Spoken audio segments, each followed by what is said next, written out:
Hope, help, and healing. With a hint of humor, Hashimoto'sHealing.com. We are back. Welcome, people. Got a lot of great questions during the broadcast. We posted a link to the program. If you're interested in that, you should see the link on the page where the webinar is. One of the questions that came up early was something about the MTHFR,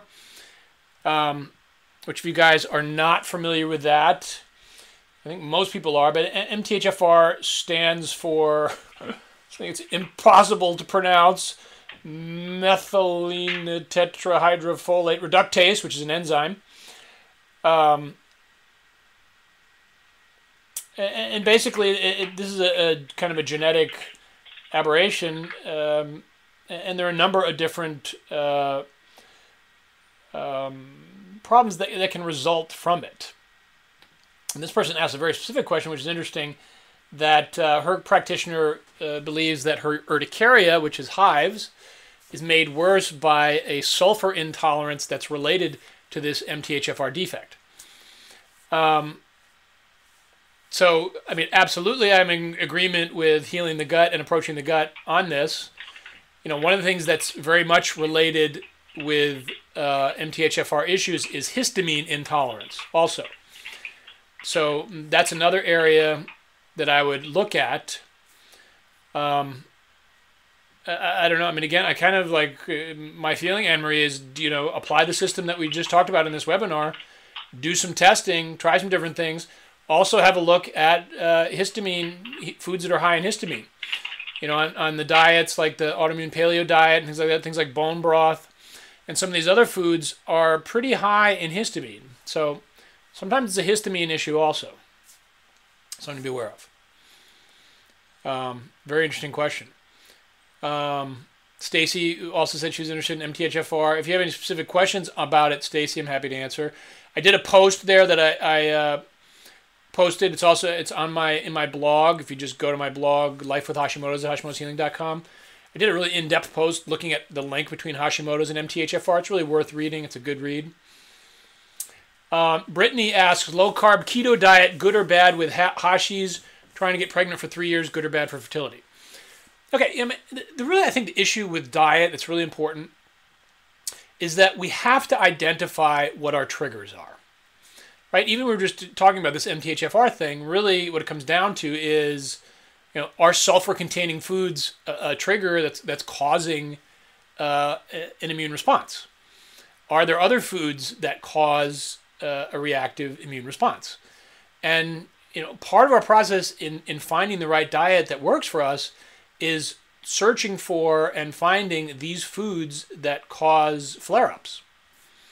That's a really critical thing to do. So, I mean, one of the diets that I like is the autoimmune paleo diet.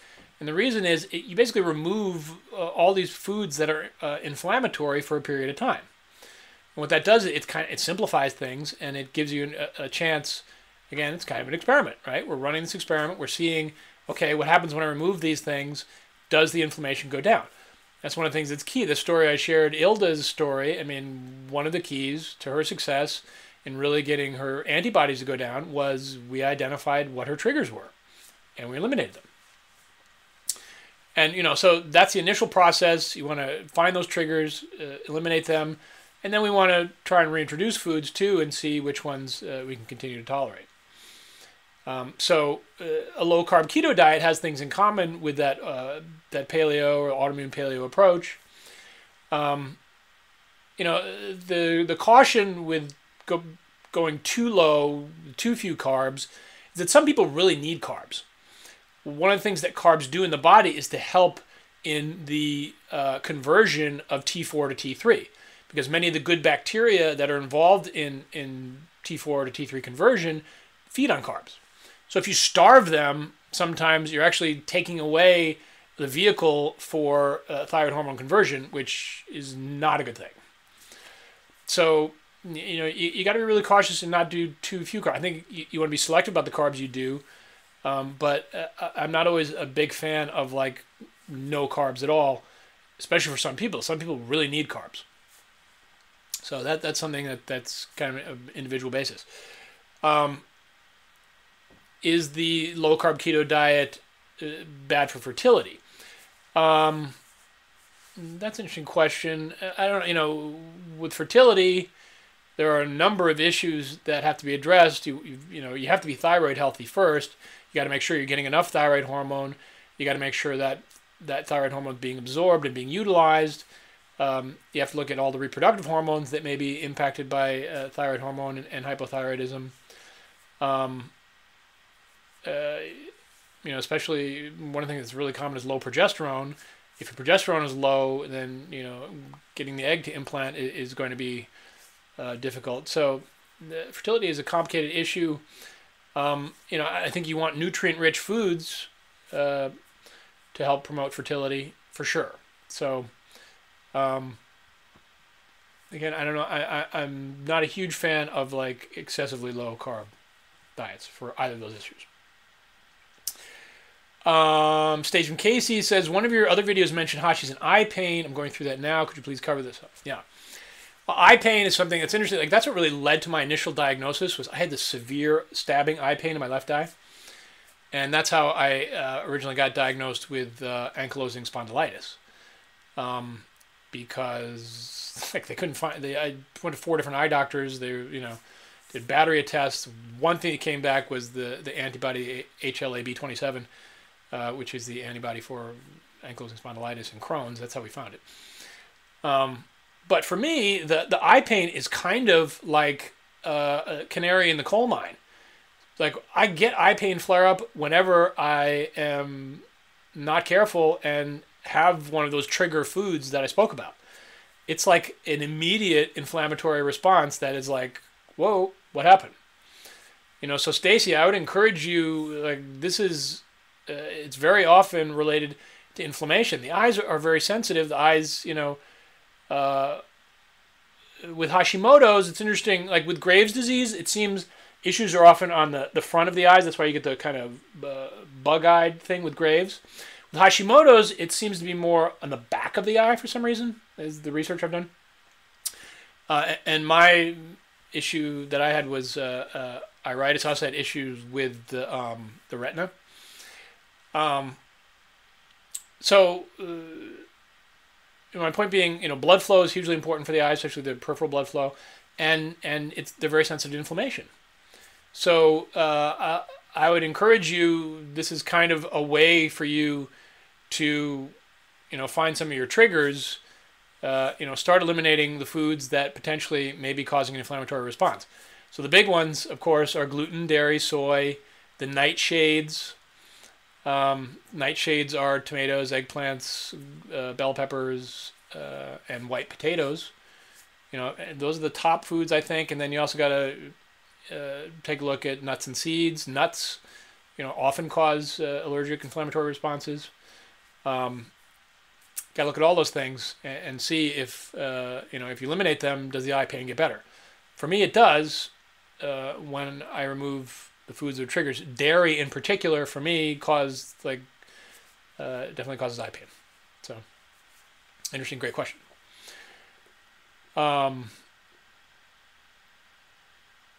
Let's see. Brittany asks about psoriatic arthritis. Yeah, other autoimmune diseases, unfortunately, are very common when we have one. So someone else mentioned Sjogren's in a question. Looks like Anonymous 37651. Doctor thinks she has polymyalgia rheumatica. Someone else mentioned they have 5 autoimmune diseases. Unfortunately, once the door is open to one, we are vulnerable to getting others.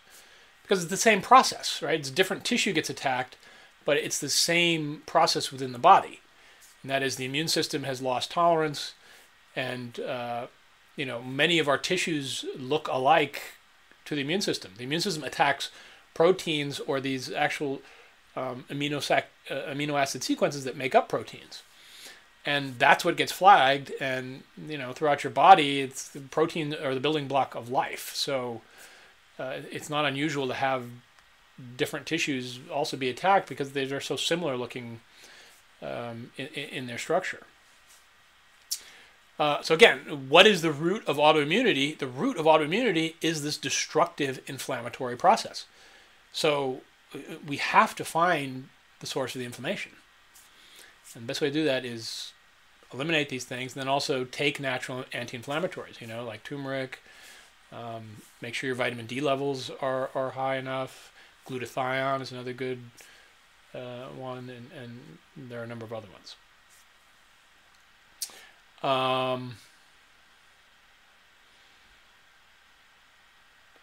Let's see, we talked about the gut. Carol made a nice comment. She said, I have to admit, I'd given up hope, but listening to this makes me feel better. I want to take this fish by fish. Absolutely, that's it. That's wonderful, Carol. You got the message I was trying to give you. It's like, don't think about this as one huge undertaking. We got to break it down into smaller pieces. Here's a Sjogren's question. Does anyone have Sjogren's secondary to Hashimoto's? If so, what are we doing for the dry mouth and eyes? Yeah, I mean, that's a very good question. Again, I think that, like I was just talking about, you got to identify the triggers that's leading to the flare-up of the Sjogren's and the Hashimoto's.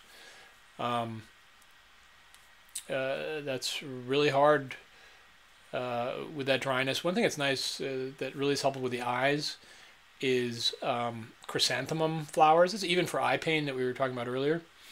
It's a Chinese herb, chrysanthemum, and you just make a tea with it. You just soak the flowers in a tea. Make sure you get organic chrysanthemum flowers, and they're very good. They're anti-inflammatory for the eyes. They're very gentle for the eyes.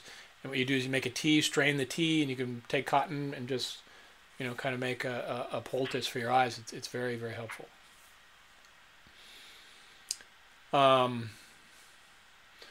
Stacy from KC mentioned a good app called Thyroid Tracker 2, which is good for keeping notes and journaling thyroid issues. That's excellent. Yeah, anything. There are a number of good apps out there. We have created a spreadsheet, I think, for that too. That's really helpful. Anonymous 3765 says, becoming a primary caregiver for my dad over the past years caused 5 new autoimmune diseases. Stress. Yeah, stress. The point I was trying to make too. Stress is one of those things that I think often doesn't get the attention it deserves. Stress is a huge, huge factor. And one of the reasons is, when you release all this cortisol, it dampens your immune response, and it totally messes with your immune balance. And when you dampen your immune response, you dampen all the parts of your immune system. And one part of the immune system that's important that we don't want dampened, like we want the part dampened that is attacking our tissue, yes. But there's other parts of the immune system that is like the command and control structure that calms everything else. And if that gets dampened, then things get out of control. So, stress doesn't discriminate. It just dampens everything. So that's a really important observation, and stress is a very big factor for us.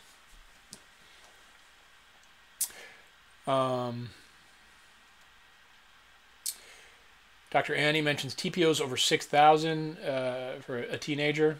Yeah, my daughter also has Hashimoto's, and her TPO is not that high, but she's come a long, long way, and diet was a really, really key factor there. I mean, with teenagers, sometimes that's a challenge. We got to get them to eat right. But usually, once they see the results, it's not a hard sell.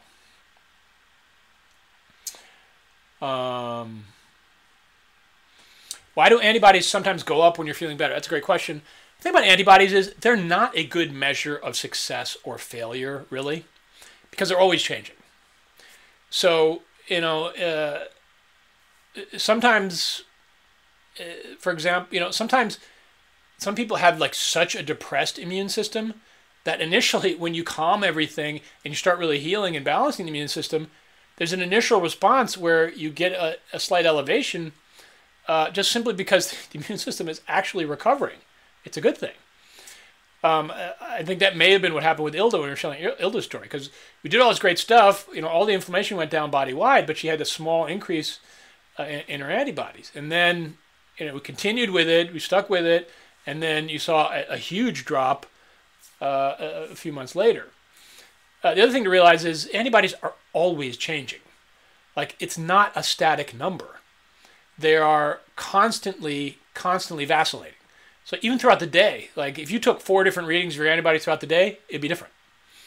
If you're stressed, that can affect antibody levels. Where you are in your cycle can affect antibody levels. What you had for lunch can affect antibody levels. Did you have a cup of coffee? Can affect, all these different things can really impact your antibodies. So that's great to realize. It's an antibody test result is that moment in time. It's a snapshot of an isolated moment. So that's why with those numbers, you can't get too excited if they go down or too depressed if they go up. You got to look at the context of everything else, right? Like again, with Ilda's story, what was the good news was other major symptoms that she was having, which were inflammatory symptoms, were all gone. So we knew we were on the right track. So you can't get distracted by the antibodies going up a little and say, oh, we're doing something wrong. We're not. You're on the right track there. So it's always got to be seen in context, and it's really got to be seen in terms of trends, right? Like you need to take a couple antibody tests over a period of time to see where is it trending. Because, if you're trending gradually downward, then, oh, okay, now we know we're doing the right thing. So, great question. Very, very important to understand that. What about dealing with neurological disorder and a viral infection? Yeah, I mean, interesting. I did a post, I don't know if you guys saw it, on the herpes virus and Hashimoto's. A huge connection there. Like they're about, I think there are 8 different herpes viruses. Epstein-Barr is one of them, cytomegalovirus, herpes 1 and 2, herpes 6 and 7. There's all these different herpes viruses. But the thing about those viruses is they have an affinity for nerves, and they can totally impact the nervous system and the brain, and you can get encephalopathy and inflammation of the brain from these viruses. So there's a big connection with neurological disorders and viruses, particularly in the herpes family. One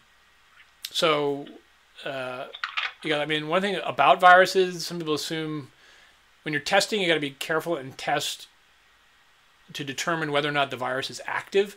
Just because you have an antibody doesn't mean you necessarily have an active form of the virus. There are certain tests to determine whether or not it's actually active in an acute stage, and that's important to determine. But yeah, we have to address all these things. Okay, what's another thing that's hugely important with viruses? We got to eliminate the foods that are high in arginine, particularly for the herpes virus that feeds those viruses. Coconut oil is really good. It's antiviral. And stress, again, like stress is a huge factor. When you have a neurological disorder caused by a virus, stress can wipe you out, like completely wipe you out. So there's another instance where stress is a huge issue. These are great questions.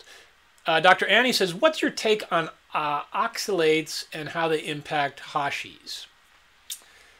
That's a very interesting question. For some people have sensitivities to those foods, without question. Again, that's for some, that's a trigger. It's not, I have not seen it as a universal trigger, and some people seem to be fine in tolerating them. That also may be related to the MTHFR defect or some kind of genetic defect as well, or, because some of those defects affect metabolic pathways in the liver, and that can be impacted. I mean, one thing that Hashimoto's can really do is slow the metabolism of the liver.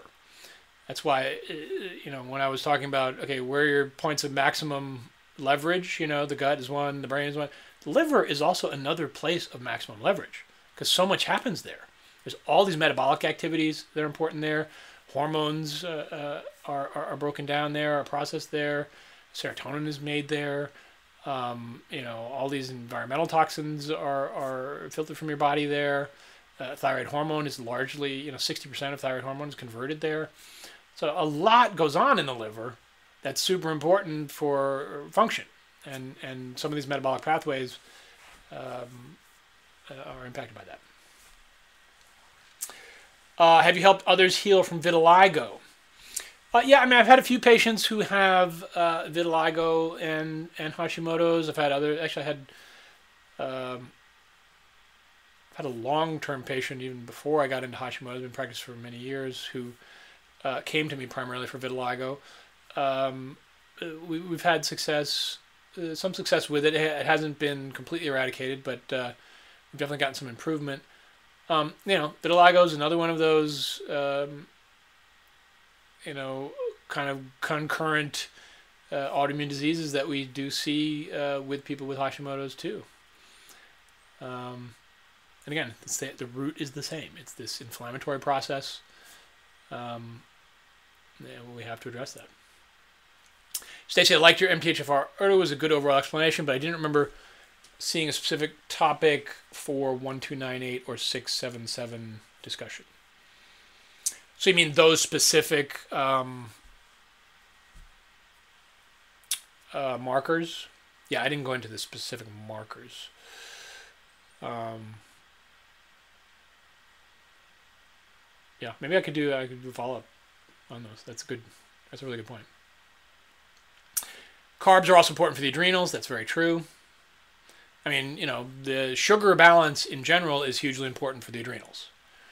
A lot of people don't realize that. If you're hypoglycemic, that's going to completely mess up your adrenals.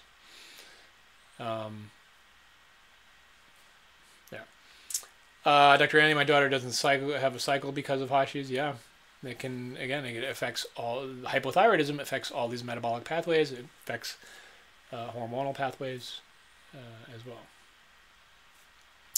Anonymous 682 of my TSH went from 1.28 last year to 0.78 in April. I take desiccated thyroid as a result. These tests lowered my dose from 45 to 30. I'm changing my diet to eat more plant-based. I believe that I can eventually get off the meds. Doctor says it's probably not possible to get off the meds. What do you say? Thanks, Elmo. Yeah, well, really, what medication or not medication with thyroid hormone, the real key question is how much thyroid function do you have? And then the secondary question is, how is that thyroid hormone functioning in your body?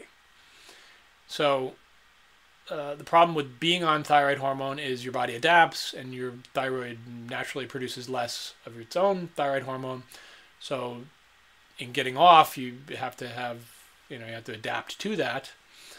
And then, of course, Hashimoto's is a process in which your thyroid is being attacked by your immune system. And if there's enough thyroid function left and we can maximize that function, then it's a possibility. But if you reach a point where your thyroid is, too far gone, that's the end of the conversation. Like, you have to be on thyroid hormone. Thyroid hormone's too important to not take. So that's really a big, it depends. Stacey says the back of my eyes are incredibly painful. Yeah, so that's what I said. With Hashimoto's, for some reason it's the back of the eye that gets impacted.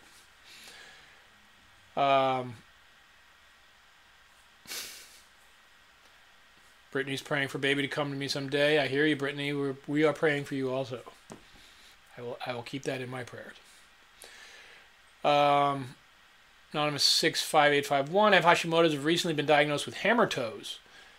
My doctor claims it's genetic, but I don't believe it because nobody in the family has it. Do you think it's somehow related? Could be another. I mean, that's a really interesting question. I would certainly ask that question. That's a very reasonable question to ask.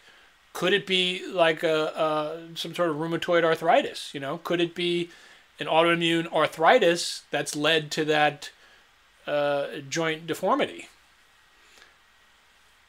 I mean, that makes logical sense to me. Why not rule that out?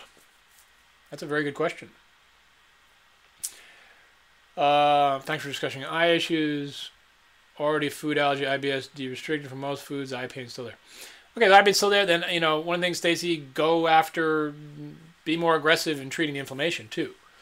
Are you doing turmeric? Are you doing, sometimes glutathione, like a liposomal cream-based glutathione rubbing around the eyes can help. Like I said, try that chrysanthemum tea. You can drink the chrysanthemum tea and you can put it on your eyes. Licorice stimulate any part of the immune system. I believe licorice is a Th2 stimulant. I did write about that in my book. Let me check my book. Also, fibromyalgia. Is it possible to have a reaction to certain foods that's so minor you don't notice it externally, but by symptoms still causing inflammation? Absolutely. Yeah. I mean, there are different degrees of inflammatory response. Some are like totally obvious and acute, and some of them are like kind of more stealth, you know? So yeah, you can have kind of more minor inflammatory responses. And sometimes, you know, there's kind of different degrees of foods too. Like some foods you can have like once a month because you have a minor response. They're not going to cause so many problems. You know, we have them every day, then the cumulative effect, you know, of this smaller reaction starts to become bigger. So I think that is absolutely possible. You know, one of the things to look for there is, you know, sometimes like pain is an obvious thing, but sometimes other symptoms, they're digestive related symptoms, but there's also like all these neurological symptoms potentially. So if you have brain fog, or, you know, your memory is impacted, or your mood changes, or you get tingling or numbness or something like that, you know, sometimes those types of symptoms can also be the result of inflammation. Brittany asked, do you eat cruciferous vegetables? Yes, I'm a big fan of cruciferous vegetables. I do not buy into the theory, I think it's a not proven theory, of goitrogens.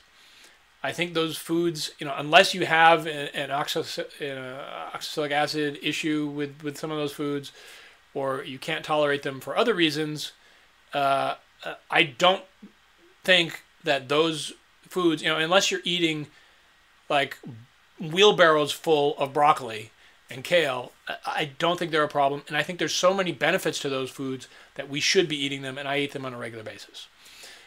You know, if you're concerned, you steam them or you blanch them, and that takes some of the goitrogen out of them. But they're so beneficial for us. They're, you know, so important in cancer prevention. I think they're really, really important. I don't think cruciferous vegetables are the problem. I think it's other foods like gluten, like dairy, like soy, like nightshades, the foods that are really inflammatory that are much more of a problem. So I encourage people to eat cruciferous vegetables, yes. I have Hashimoto's and my eyes bulge really bad, but I don't have Graves. I've had a CAT scan done which showed no thyroid eye disease and no proptosis, but my ophthalmologist has measured them and they are bulging. Yeah, it's really interesting, Anonymous 87761. I mean, if they're bulging, there's probably some inflammation. You know, that's normally what that bulging is. That's what causes it. So we've got to look at what can we do to reduce inflammation in that area. Cruciferous vegetables, are they safe if cooked? Yes, I think steamed and blanched. I think it's a good idea. Okay, I'm going to jump over here to some. I got a ton of questions in email too. Let me answer some of these. Holy cow, we got a lot. Anna Franco asked, does hyperbaric oxygen therapy accelerate remission of Hashimoto's, adrenal fatigue, IBS? I was tested for Epstein-Barr and unfortunately had an encounter with it. When I stress, my skin on my upper back burns or tingles. In December, I thought I'd come down with shingles, but tested negative for an active infection. Again, you see stress has the impact there. We were just talking about that before. Due to IBS, my body has a hard time ingesting and processing supplements. I also have a lot of food sensitivities, trying to avoid the best gluten, dairy, eggs, soy, and nightshade vegetables. Yeah. I've had some people who've had some success with hyperbaric oxygen. I mean, I think that's one of those things that's worth testing. You know, especially if they're neurological related issues, the brain, you know, oxygen is very, very important for the brain. You know, and if you have low blood pressure or you're anemic or you have these other things that may compound poor blood flow to the brain, then doing something to supplement oxygen might be a really good idea.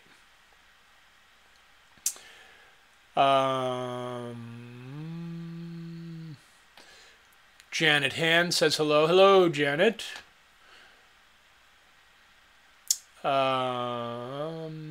Cindy. Thank you, Cindy, for your response. Question for live chat. Here's Tanya asking, my struggle, much like yours, taking it fish by fish over the past couple of years, and now I cut out inflammatory foods, started an exercise program. Oh, I feel terrible after I do it. Still feel terrible. I'm gaining weight. I've taken supplements and herbs supporting leaky gut and thyroid. Not sure what the next steps of healing. Feeling good. Doctor's suggesting antidepressants, but I don't want to do that. I feel like they would make me gain more weight. Or think about programs like isogenics and for people with Hashimoto's. Yeah, Tanya, I mean, I think, let's talk about exercise thing. That's a really interesting point. You know, we got to be really careful with exercise. One of the things I've found is that with Hashimoto's in particular, there's this kind of bell curve of exercise benefit. What I mean by that is, like, there's benefits to exercise, and then you reach this maximum place where you really get maximum benefit, and then you start to lose benefit to the point where you're actually causing more harm than good. So you have to find your sweet spot at the top of that curve. And sometimes, you know, again, like the fish by fish thing, sometimes it's a really small amount of exercise. Like there's a program that I like. It's a HIIT program. It's high intensity, short duration exercise. The whole program is 7 minutes.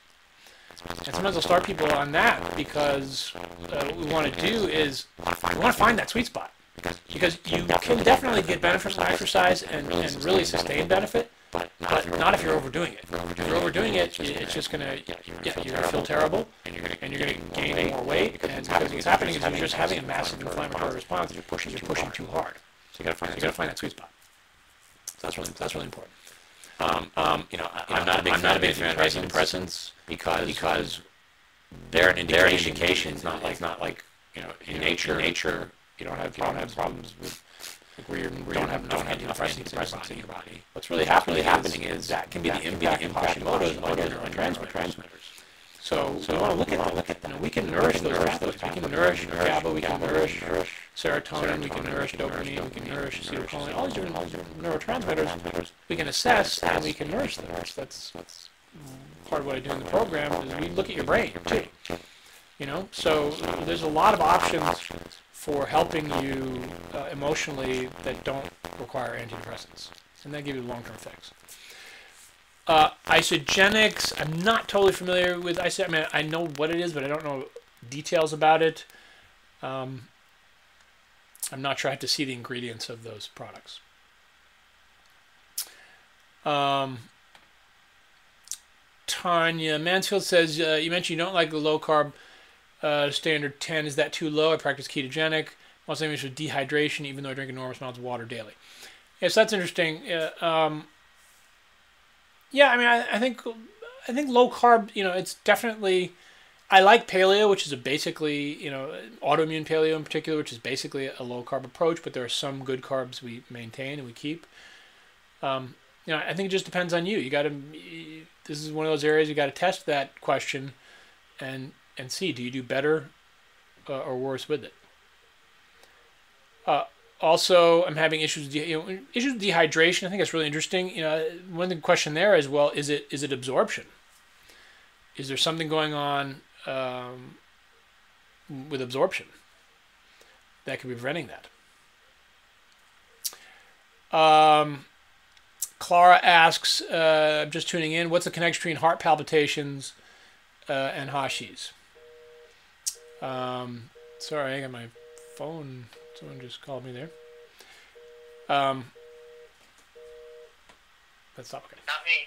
Yeah, that was me. Yeah, I mean, another interesting question. You know, this is an area that people don't really pay attention to. I write about this in my book. Hashimoto's and hypothyroidism has a huge impact on the cardiovascular system. So there are a number of ways in which the heart can be impacted. Some people, you know, you think hypothyroidism, you think low blood pressure. A lot of people do have low blood pressure. There's a whole bunch of people that, as it progresses, actually develop high blood pressure. And that is because of the way it impacts the kidneys and angiotensin and the production of hormones in the kidneys. And also, I mean, one of the questions you have to ask if you're getting palpitations is, are you over-medicated? You know, sometimes I see this a lot, and I write about this in my book. Something that I call functional hypothyroidism is people, they look good on paper, they're getting enough thyroid hormone, but they still have all these hypo symptoms. So a lot of times doctors will keep throwing more dosage at them and raising the dosage and increasing the amount of thyroid hormone, but that's not the problem. There's plenty of thyroid hormone. The problem is it's not getting converted or it's not getting absorbed. So you got to look at what's happening with conversion and absorption. So if you're having palpitations, the question you have to ask is there too much thyroid hormone in the body? Because the heart is very, very sensitive to thyroid hormone, particularly T3. This was something you have to be really careful not overdoing T3 because it can cause, over time, real destruction to cardiac tissue. So I would always question, with palpitations, I would always question, is there too much thyroid hormone in there? I would look at your blood tests. You want to test the free fractions, free T3, free T4, reverse T3, see what's happening with thyroid hormone at the tissue level, and check it out. But a big connection between hypothyroidism and the heart. Well, people don't talk about that. Great question.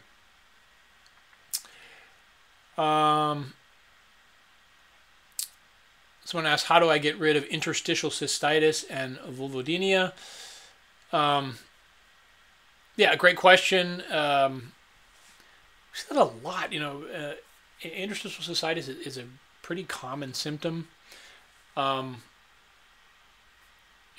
think part of you got to look at that leaky gut and this the breakdown of the intestinal barrier as a potential problem. There's certain bacteria that are predisposed to that, causing that come from the gut, that wind up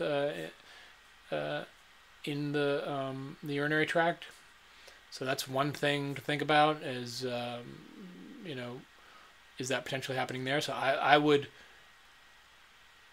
the problem with keeping more and more doses of antibiotics to treat that is that over time that just completely destroys your innate immune system and the good bacteria, and it actually makes things worse. So we got to look at healing the gut, restoring good bacteria, healing the gut lining, I think as a approach to that. Jumping back here, geez, I got a lot of questions. Taylor288 says, hi, I have Hashimoto's. My TSH is elevated, although free T3 and free T4 are optimal. Free T3 is 3.6, free T3 is 1.2, TSH is 4.5. I'm on Zoloft. When I reduce the dose and take 25 milligrams instead, my TSH stays in the 2s consistently, like 2.1. So Taylor, I'm not sure I'm understanding that question. Do you mean that when you reduce the dosage of Zoloft, it impacts your TSH? Could you clarify that question? I'll come back to that. I was mixed diagnosed over 10 years of doctor, and doctors told me I had GERD or stomach ulcers, but I was exhausted all the time. Finally, the doctor, the very third time, my thyroid was practically destroyed. I'm on WPPI. Yeah, this often happens. Hypothyroidism leads to too low stomach acid. And often people one of the symptoms of too little stomach acid is GERD, because the problem is not too much, it's too little. And what happens is food doesn't get broken down properly, it gets backed up, you get a traffic jam in your stomach, and you actually get the pain, you feel that burning in the lower esophagus, right above the stomach. And that's a consequence of hypothyroidism. Because when you're hypothyroid, you're not producing enough gastrin, which means you're not producing enough stomach acid. So the solution is not to be put on, the proton pump inhibitors and the antacids. That just makes it worse. So that's very common. I see that all the time. The real solution is, we got to boost stomach acid. We have to heal this lower esophageal, irritation too. But we got to boost stomach acid when you're eating. And that can also totally affect thyroid hormone and thyroid hormone absorption. And even when you're taking thyroid hormone now, if you have too little stomach acid, that's going to affect absorption of thyroid hormone too. Very interesting. What's the brand turmeric you recommend? Some brands have soy. Right, you want to make sure it doesn't have soy. I like Apex Energetics. They have a nice liquid called Tumoroactive. It's really good. Brittany has a good one here she likes. My daughter used to have cold sores as a young child. Didn't have one for years recently. Had the liver tox, got a cold sore. Scratching my head. Your thoughts? Yeah, I mean, cold sores are the herpes virus. So I don't know what was in the liver detox, but something in there could have exacerbated the virus for whatever reason. Could be a coincidence too. I'm not sure. I'd like to see what was in the liver detox. It might shed some light on it. IgG testing showed no reaction to nightshades. Do you still recommend staying away from them? I still recommend doing a test and seeing if you react to them. So staying away from them for a period of time, then reintroducing them. Because sometimes IgG testing will identify things. Sometimes it won't. So TH1 stimulates Thank you. Licorice TH stimulates TH1. That's correct. I could not remember what that was. Thank you for clarifying that.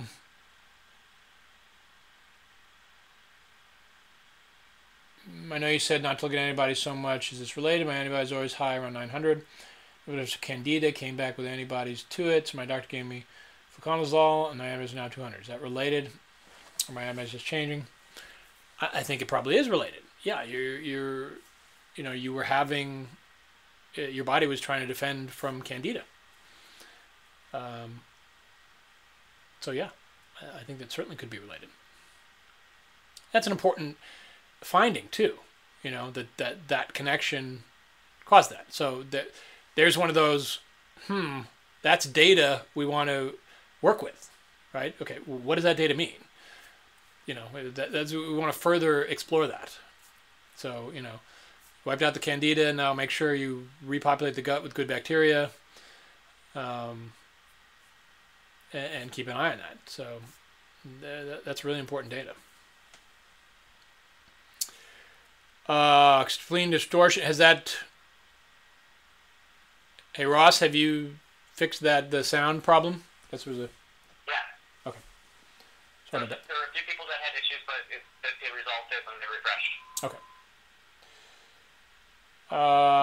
Okay. My daughter gets heart palpitations, very frightening, causes even more stress. Yeah, it does. T3 and heart palpitations, it was awful. Yeah, there's a perfect example, right? The heart's very sensitive to T3. We gotta be careful with that. What's one thing I can start feeling better within a month? My ferritin is 8. Okay. Yeah, do something about your ferritin, number one. That right there, again, fish by fish, stop everything else, fix that one problem, and see what happens. Very, very, very important. A ferritin of 8 is super low. You'll feel better if you fix that. Start with that one problem. I also have systemic Candida. Doctor says Candida is impairing absorption. I look really weak. I'm not strong enough to handle die-off. My exhaust. Okay. Yeah, I mean, maybe that's true, but I think the priority here, I think, is ferritin. I would take that one problem, try and solve that one problem. Supplement with iron. If you're not absorbing, make sure you take vitamin C with the iron to help absorption. Maybe even some hydrochloric acid to help with absorption. Boost hydrochloric. You can even do apple cider vinegar. Although Candida, maybe it's not a great idea. But solve that one problem. Is my exhaustion, hair loss, muscle weakness, pale skin being caused by nutrient deficiencies? I mean, it could be. Could also be hypothyroidism. Those are all hypothyroid symptoms. Again, what's with Hashimoto's, what's ground zero? The gut. The breakdown of the gut. Leaky gut, intestinal permeability. That can really affect the absorption of important nutrients.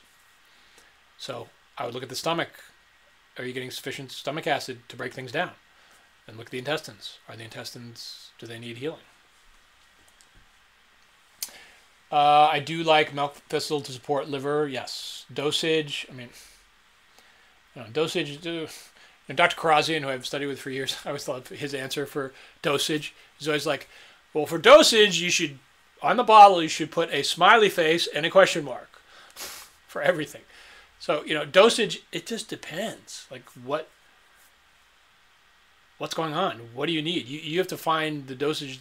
It has to be enough of a therapeutic dose to accomplish what you want to accomplish. So, I mean, with liver, milk thistle is helpful for reducing liver enzymes. It's helpful for supporting liver. You got to experiment a bit. I would get a blood test to check ferritin, B12, D3, magnesium. Yeah, I would too. I'm not sure that's a response to, but yeah. I mean, I think I think you want one thing to do for the next month. Try to restore the ferritin to a normal level. See what happens. I was on Armour. Doctor tells me for what I'm sensitive to, polysorbate 80 is a high sensitivity. That's really interesting. And that's an ingredient in Armour. Wow. Very interesting. Yeah. So if you have a high sensitivity to polysorbate 80 and it's in your thyroid hormone, chances are that's counterproductive. So you got to try. You may want to go to try a different one like WT thyroid or Natrothyroid, or go to a compounding pharmacy and see if they can make something for you without that. Taylor says, okay, when I reduce my Zoloft dose, TSH goes down and stays down. When I'm 50 milligrams, TSH is always in the 4s or 5s. Doesn't make sense based on where my... No, that's really interesting. I'm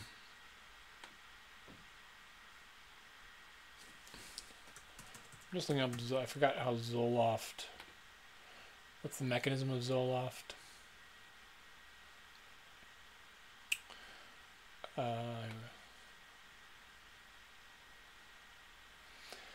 not understanding the question. Yeah, Zoloft is a serotonin reuptake inhibitor. Right. Also has very weak effects on norepinephrine and dopamine. So one thing to understand is like kind of the crosstalk between. Am I frozen here? Are you still hearing me? Because I'm frozen. Okay. Yes. So Taylor, one thing to understand here is that there's a lot of crosstalk between neurotransmitters and other parts of the brain and TSH, the pituitary.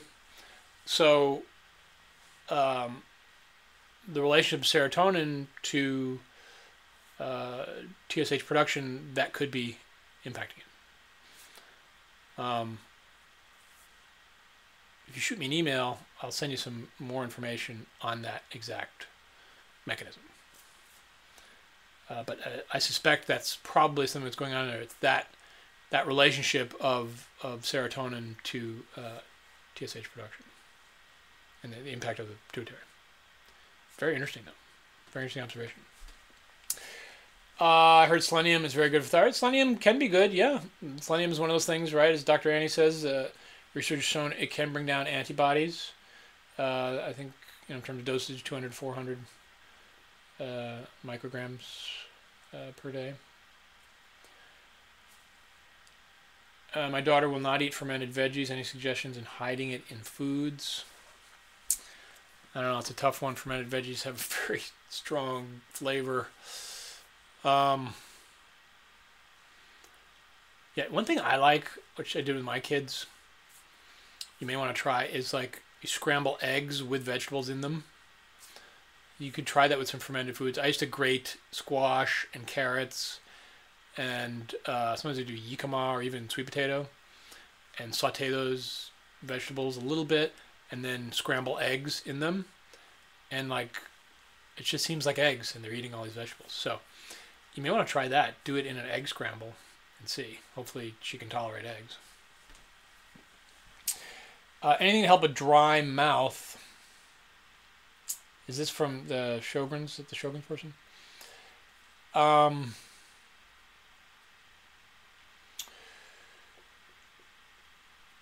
are good things. I'm drawing a blank.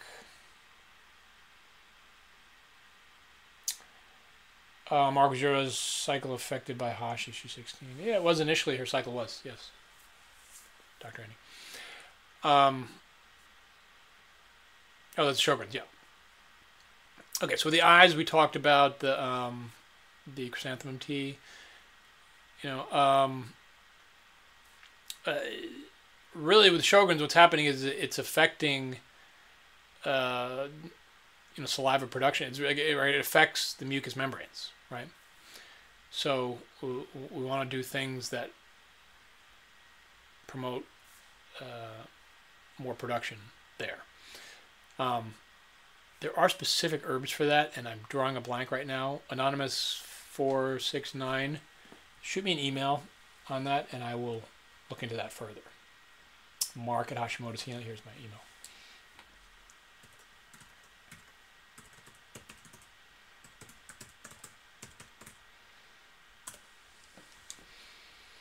Let's jump back to the email, see if I got any more ones, any more of them. Let's see. Okay.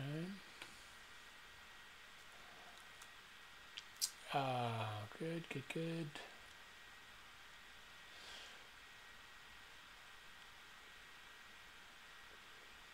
Palpitation. Okay. No new ones there. I think we answered all those. Ross, do we have any questions over on Facebook? I'm not seeing any. Let me double check. Okay. We didn't tell people to post there, though. Oh, okay. All right, cool. Wow, a lot of great questions. Dr. Annie, I appreciate your input here, too. You seem like a knowledgeable person. Everyone else, I appreciate your questions and your input, too. Good stuff. About nerve brain test for Hashis. Yeah, I mean, like what are really the tests you do for, is an MRI or a CT scan for the brain. Problem with CT scan is like you got to take stuff that has iodine in it. This has been very informative. Yeah, better health to everyone. I wish that too. The problem is too, like with the brain, like sometimes you're not going to pick things up until they're gross problems. So we don't want to wait for that, like it's happening. I can tell you, I've done a ton of research on the brain and Hashimoto's, and it's happening. So we don't want to wait for a test to be positive because that means it's already advanced pretty significantly. We want to act now. So, like, I don't even think it matters. I think you have to assume it's happening and you have to do everything you can for your brain, right? So the big thing with the brain is we got to reduce inflammation in the brain. That's critically important. And healing the gut is really important as part of that process. Just generally as anti-inflammatory, we're talking about turmeric. Turmeric is great for reducing inflammation in the brain. Identifying the triggers, the foods that cause inflammatory response will help reduce inflammation in the brain. Sometimes we can supplement things like N-acetylcysteine and things that are helpful for nerve firing, which helps with acetylcholine. Don't wait. Don't wait, and you don't need brain studies to know that the brain is being impacted, and we need to do something about it. We need to be proactive. Thinking of dry mouth, since the brain is necessary for increasing saliva, can thinking of lemons or such several times a day? That's a great question. Yeah. I mean, I think, anything that helps to increase the salivary response, maybe lemons, or maybe if there's a particular food that inspires that, I think it's a great idea. Visualizing things that cause you to salivate might be a good idea. I'm forgetting. There's an herb in particular that I was looking at recently for this, and I just can't remember what it is. So shoot me an email. That's a really interesting question, though, Dr. Annie. I think so.